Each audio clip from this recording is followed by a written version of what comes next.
for listening to the Conservation Exchange. This is a podcast about how scientists and practitioners collaborate to solve conservation issues. We bring together pairs of collaborators to share their stories and to learn from them. And so we delve into what works and what doesn't, and how people bridge the science to practice gap. And so today we're talking to Jérémie Gravel, who's a general director at the Poisson Blanc Regional Park in Quebec, and to Dalal Hanna, who is an assistant professor at Carleton University. And so just to kick things off, I would like to give you both space to introduce yourselves with your name, maybe your job title, affiliation, and a brief description of your professional responsibilities. Maybe Jérémie, do you want to go first? Yeah, sure. So, well, hello, Françoise and Dalal. So my name is Jérémie Gravel. I'm general manager of the nonprofit organization who manage the regional park territory, which is called Corporation du Parc du Poisson Blanc. I've been there for as a GM since 2015, but I've been involved in this park project before it was a park. The park is officially a park starting in 2008, but I'm involved in the project since 2006. So yeah, that's it. I am Dalal Hanna. I'm an assistant professor of conservation science at Carleton University, where I lead a research team called the Watershed Stewardship Research Collaborative. And we do work on anything freshwater stewardship oriented, including working with kind of community members and conservation organizations that can lean on our expertise to address any conservation challenges they have. I guess my first real question for you both would be, how did you come to know each other and to work together? So Jérémie and I actually met a long time ago working at the same summer camp, which is located on the Poisson Blanc Reservoir. Which is where the park where Jérémie now works at is located. And so we intersected there working at that summer camp. And then years later, we're put in touch again through my interest in coming to the Poisson Blanc Regional Park with a charity that I co-founded and co-direct that brings young women on free freshwater science expeditions. And at that time, we were looking for a place to run the expeditions with our program, and I reached out to Jérémie and asked whether or not the park would be willing to host us and accommodate us, and they were kind of very kind and welcoming, and we've been going there for years now. And through that, we've maintained a relationship over the last little while, and came to kind of see that there might be intersections more in the science and conservation management space as well to work on together. Awesome. And so what is the conservation challenge that brought you guys together and that you tried to address through this partnership? Poisson Blanc Regional Park it's a regional park. It's a different administrative management that it is like in national parks in Quebec and federal national parks too. There's no conservation laws, or no. In Quebec, national park has their own laws, which include some conservation engagement and ruling. Regional park, they just don't work that way. It's we don't have official engagement regarding the conservation parts. So, but still, it's a big issue because people have been using these public land for dozen of years now, and they're getting pretty closer and closer to big city, Ottawa region, which is growing in population. So we're an hour from Ottawa region. So yeah, there's some conservation issues, but since we do manage all the recreational part of the park, we do feel like we have this role of playing a role in conservation. So we've been working with Dalal and his team and her team to try to start this wheel of conservation project on the Poisson Blanc Reservoir, and also try to get involved all the municipality administration and MRC administration on the Quebec side. So just having a conservation structure on an environment that is that has so few administratively speaking. When you both decided to work together, were there specific goals that you each had, and maybe they were the same goals, or maybe they were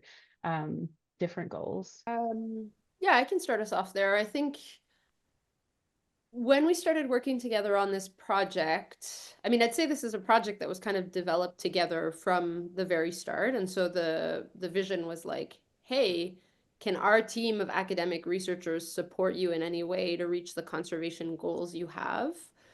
And I think at first, it's hard to say what is a conservation goal for a regional park. And so what emerged from that is, okay, well, the first step to figuring out what conservation goals may be in this particular area is to start by tracking what's going on there. We need to know, what is the ecological integrity? What is the biodiversity? Is that being affected by the activities of the park? Before we can actually make any concrete objectives about what we might do differently or about what needs to be maintained over time.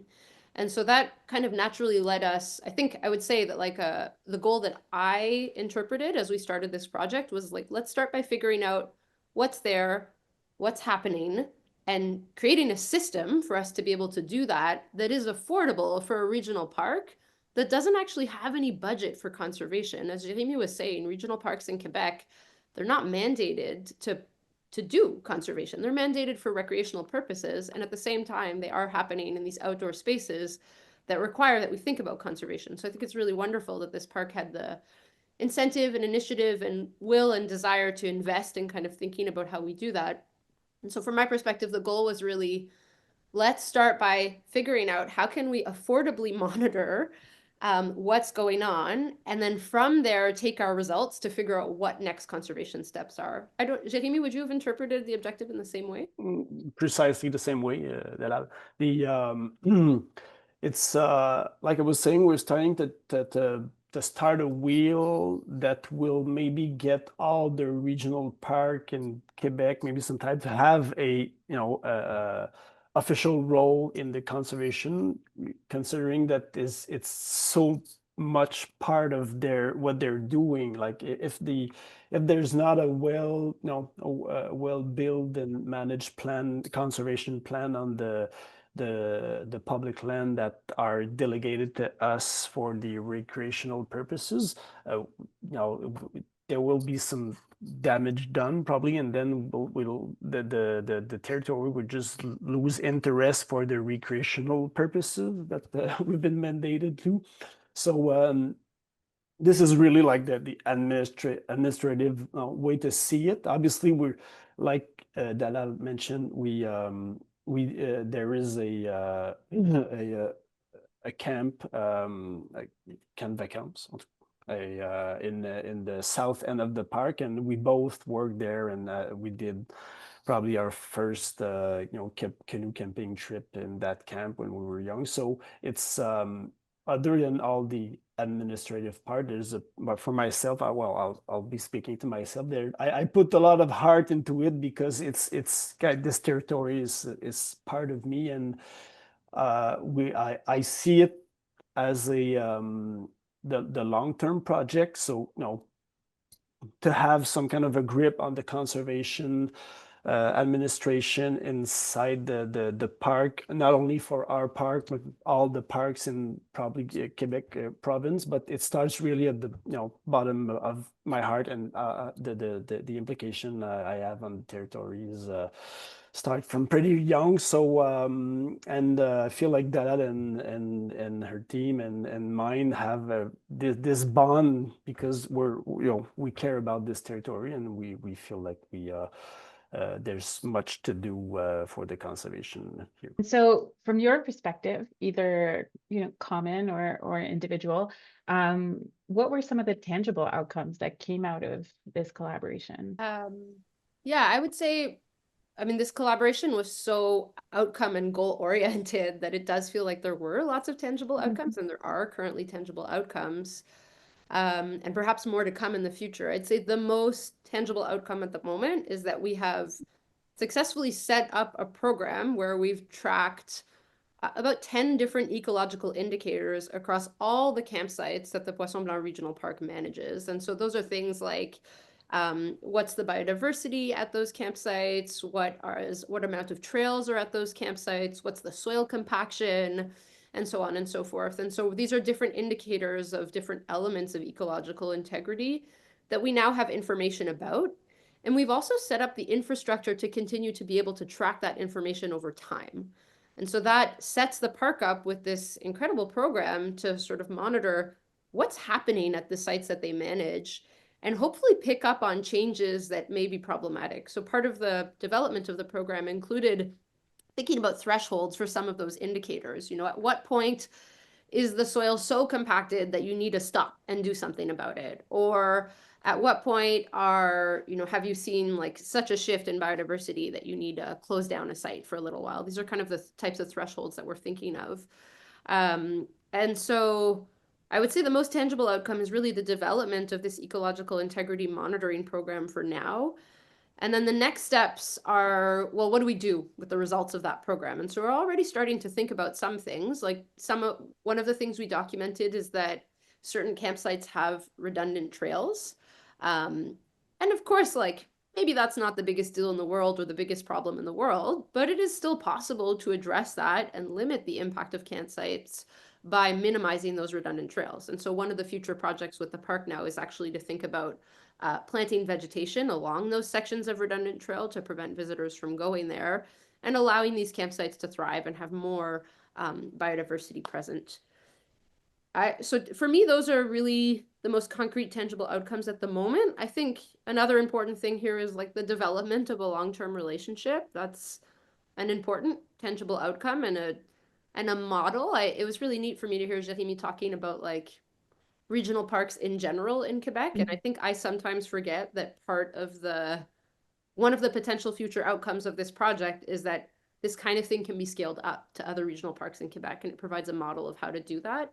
So that's a neat, maybe more long-term tangible outcome. Jérémie, were there any other tangible outcomes from your perspective? Well, not that I can express as well as Dalal, but I mean, the territory where, as I mentioned earlier, the people have been camping. Park only exists for 15 years now, but people have been camping here for, I don't know, 75 years. So we did it's very interesting to have this we're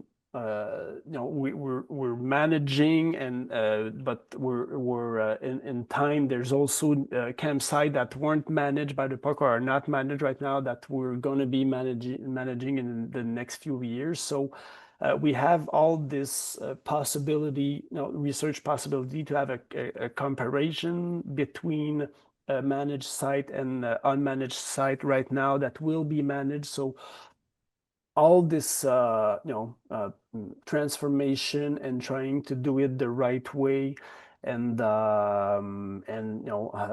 in times how can we improve all the conservation and the quality of the type of usage that people are doing, and from how many people can access or how many time they can access, and what project can we do on the field to be able to help the ecosystem to maintain itself or get better, considering that there have been some sites are in really bad shape. Like the solution of managing or just the reason why the regional park happened is because this free usage of public land was too rough on the territory. Like the sites were deteriorated. Is that a word? Yes.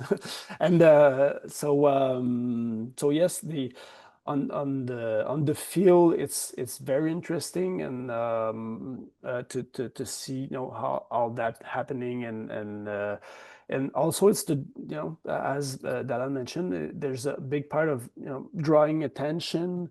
There's obviously in Canada, in Quebec specifically, there's a percentage conservation land percentage that the government are trying to reach, and we know that at this point, because regional park, the parks don't exist. It exists. It's like a 20 years administrative.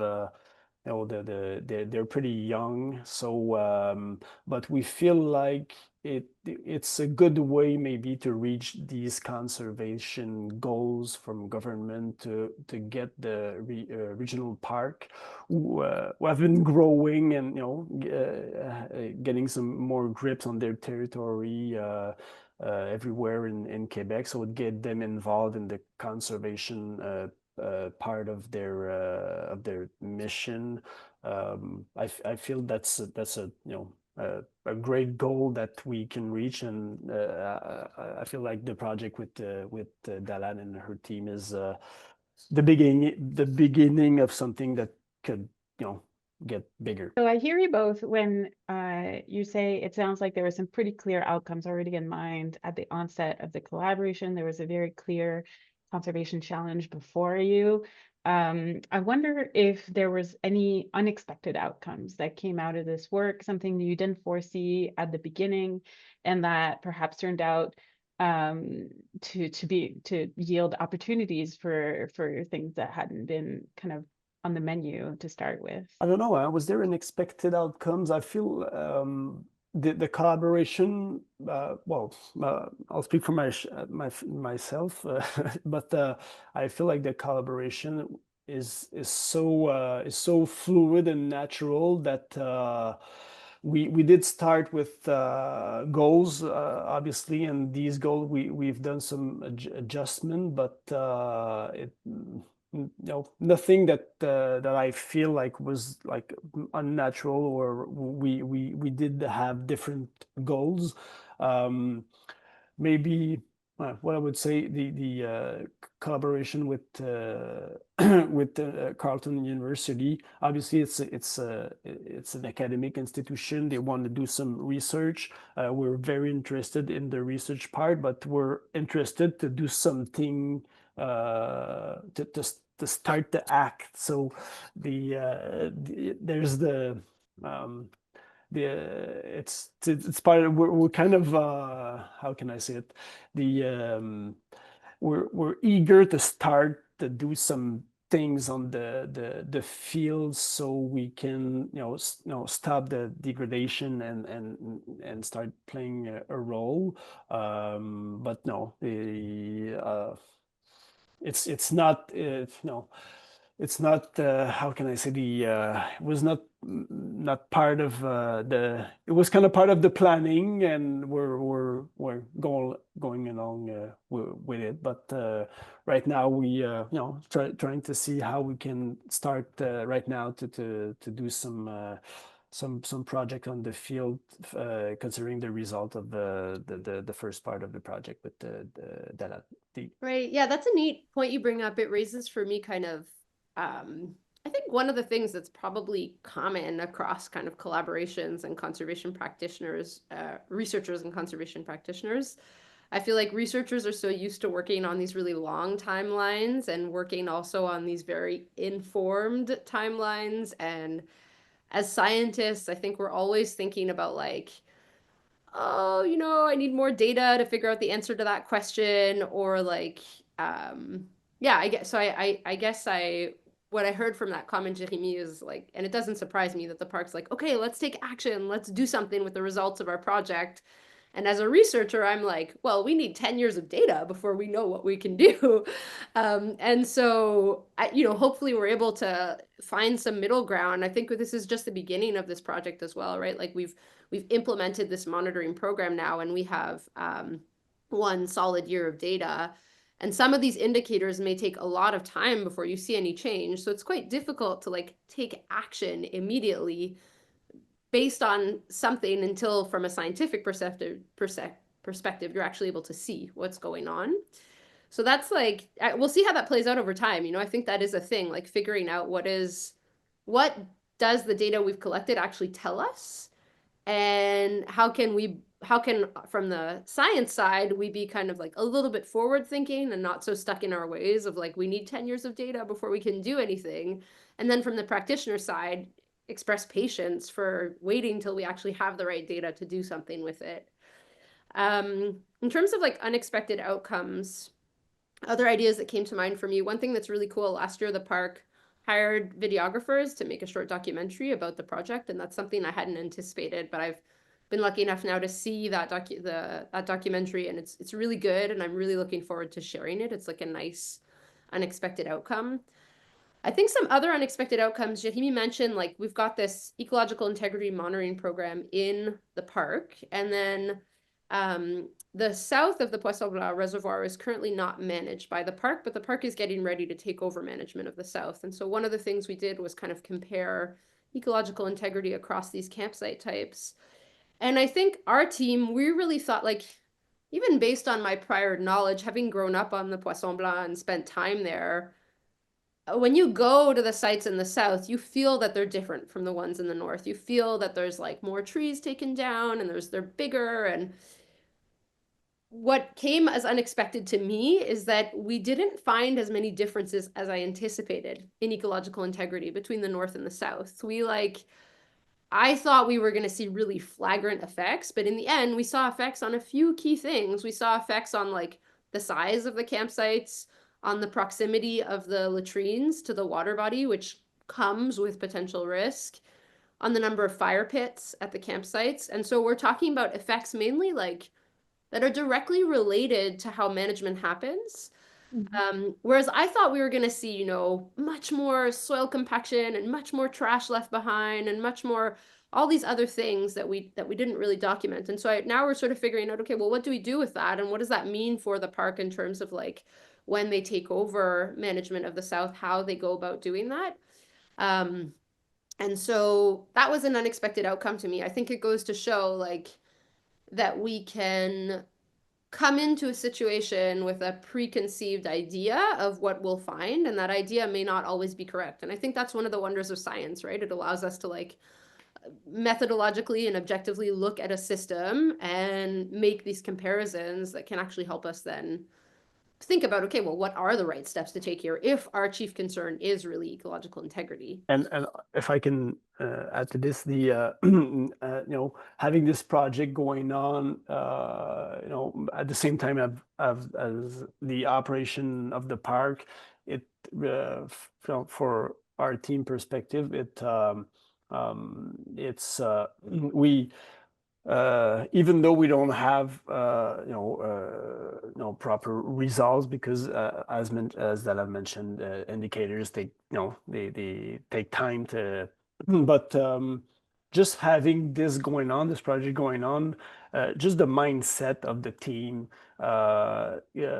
even though we don't have a result, the mindset just changed. So when we do some intervention on the territory, because we need some time, we do it with the mindset that is influenced by this project. So I wouldn't say it's an unexpected, but it's great to have kind of this change mindset where that takes into consideration all the indicators in this project that is going on right now. Oh, that's really neat to hear. I hadn't thought about that. Do you think, I'm curious, Jérémie, do you think that has to do with like the fact that the team feels more surveilled and watched, or the fact that they're like more thinking about conservation and interested? Oh no, they're more thinking. They want to do it. It's kind of they're employees of the park, and the volunteers, it's not like we hold them from thinking conservation, like they want to think conservation and they want to do the right thing.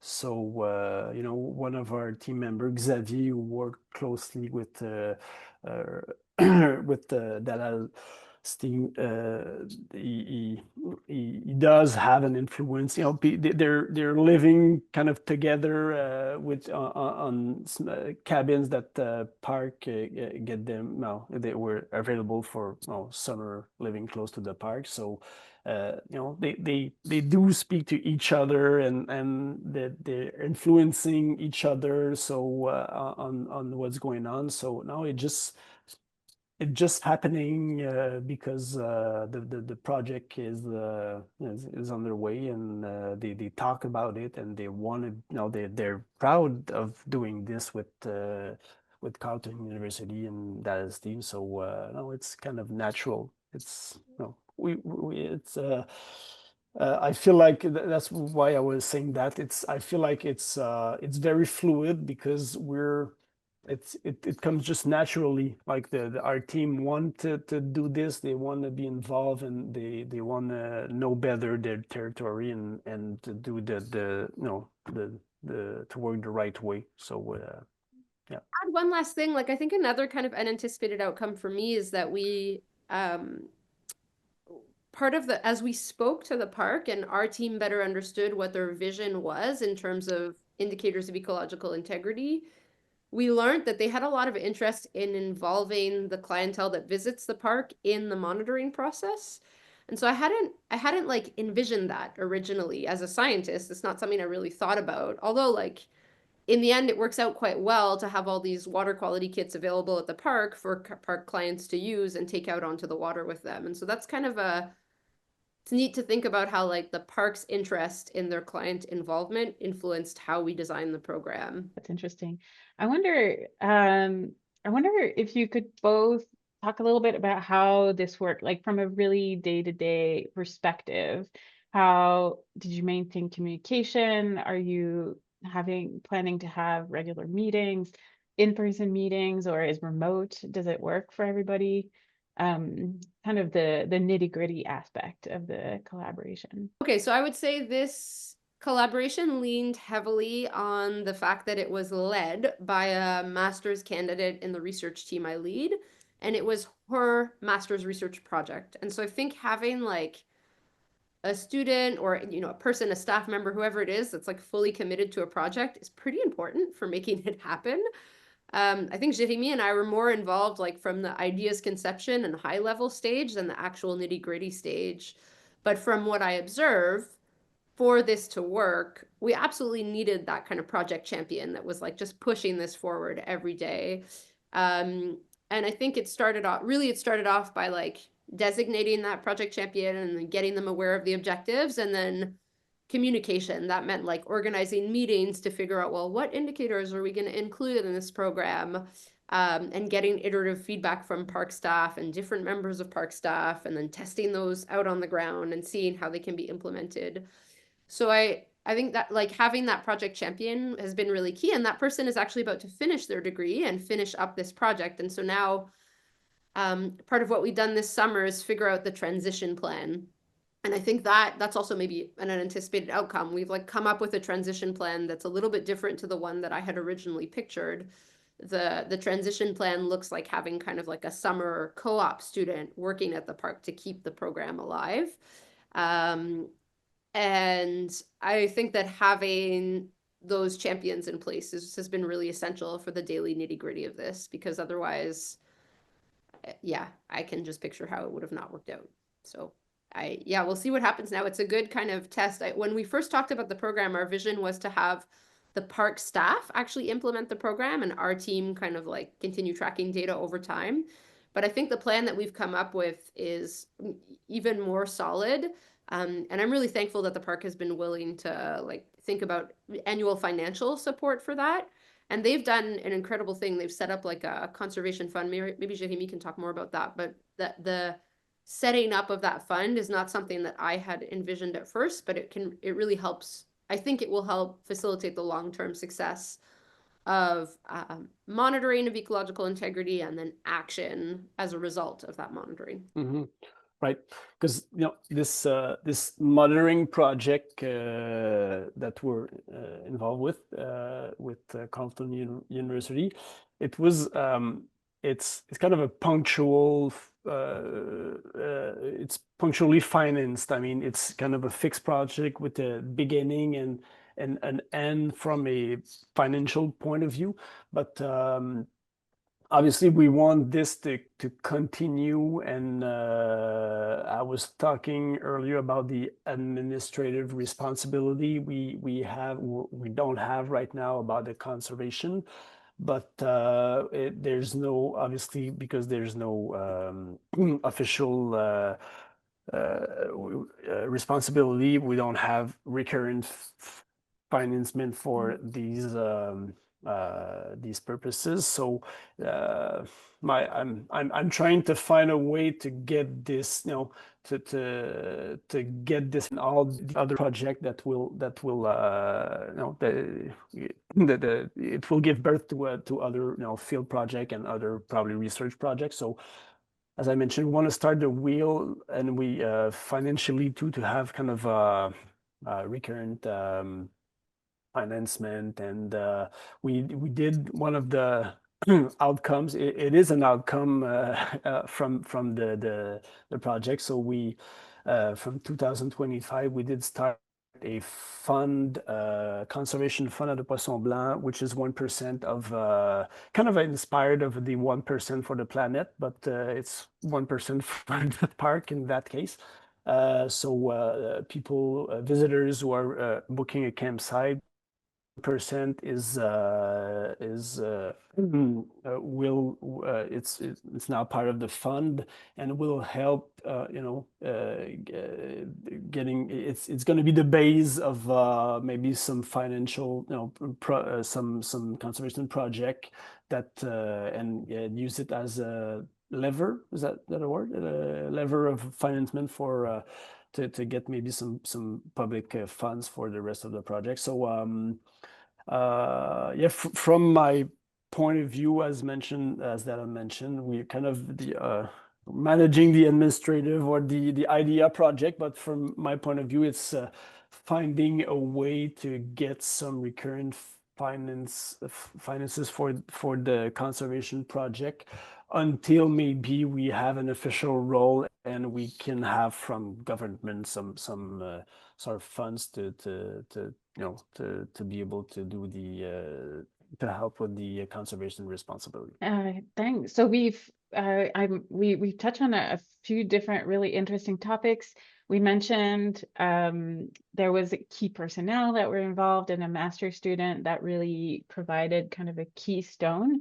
So you kind of had a core team. I was wondering if there's other folks that were involved in this collaboration that made it a success, and that were maybe more peripheral, or that came in for specific aspects to help on this or that aspect that maybe also contributed. I know that early on in the project, when we met to kind of discuss what indicators of ecological integrity would be included in the program, the park leaned on their network to invite some people from the government and people that might have insight into what are the most relevant things to measure. Mm-hmm.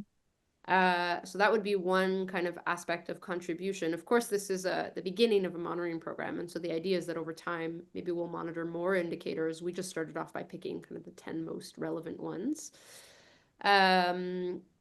Other key people involved, I think one really key aspect of this collaboration, we ended up being able, like our team ended up being able to hire someone that has worked at the park for 5 years, or I don't know exactly the amount of years, but for a long time, to help collect the data for the project. And I think that, like, looking back, had we not done that, it would have been so much more complicated for this to be successful. Not only did that person know the land, know the waters, but they were also like a very skilled naturalist, and so able to kind of identify plants and this and that. And so I think for this kind of thing to be successful, local knowledge of the place you're working in was really important. So I would say that was like a really key actor that I want to emphasize because, you know, the graduate student that came into this project didn't know anything about this place. And they have told me many times having that person with local knowledge there involved was really key in the success of this. I can't think of anyone else, Jérémie. Maybe you would know more than I do if anyone else was involved. Well, I mean, yes, obviously Xavier and Sarah and now Rachel played like a very, very important role in this project. They are the hands of the project, definitely, and you know, all this monitoring project came at the same time as the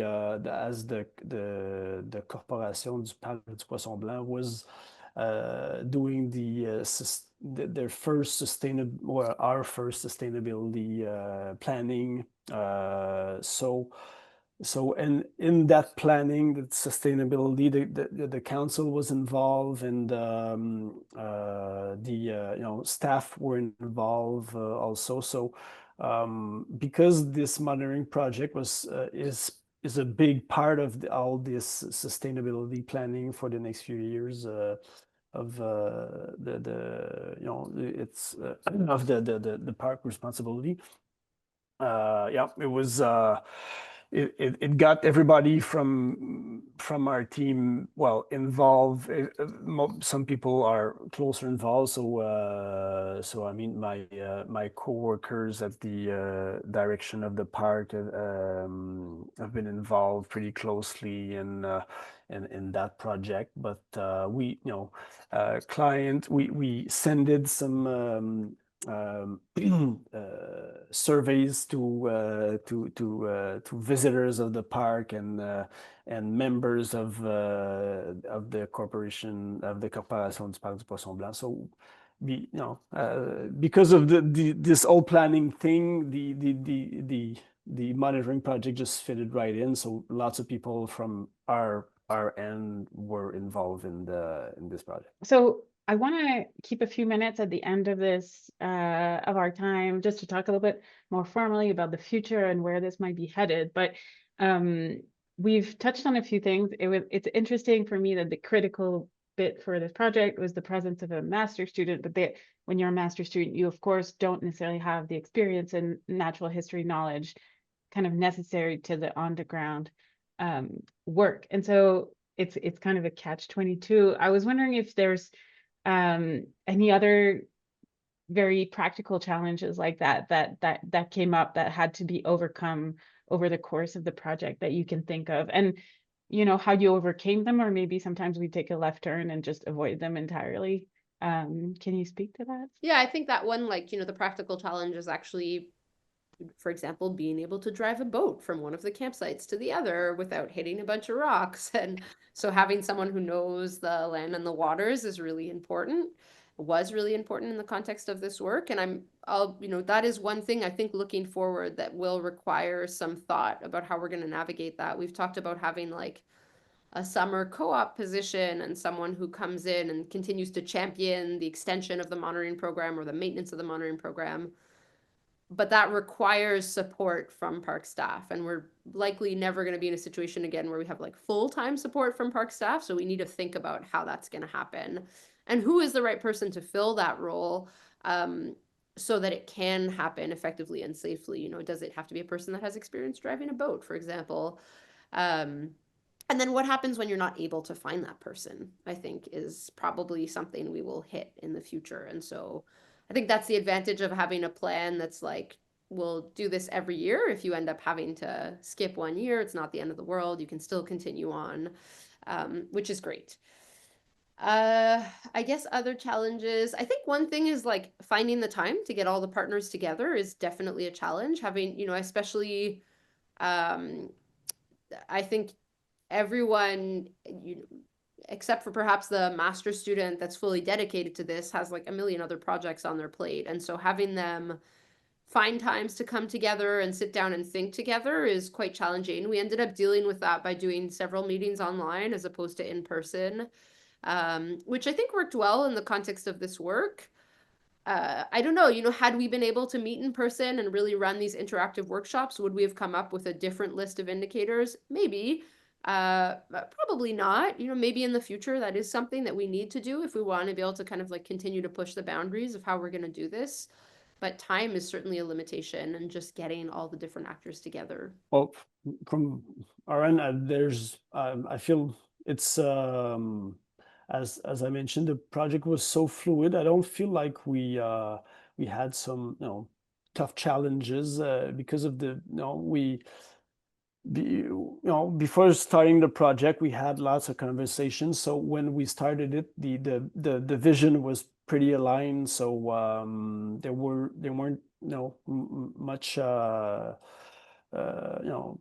much challenges that we didn't see come in. Obviously, we were really happy that the two most involved person, which were Xavier from one of our employee, and Sarah from Dalal's team, they were getting along very well, and they really enjoyed working together, and they really cared about this project. Not only cared as a as a master degree project and as a job for Xavier, but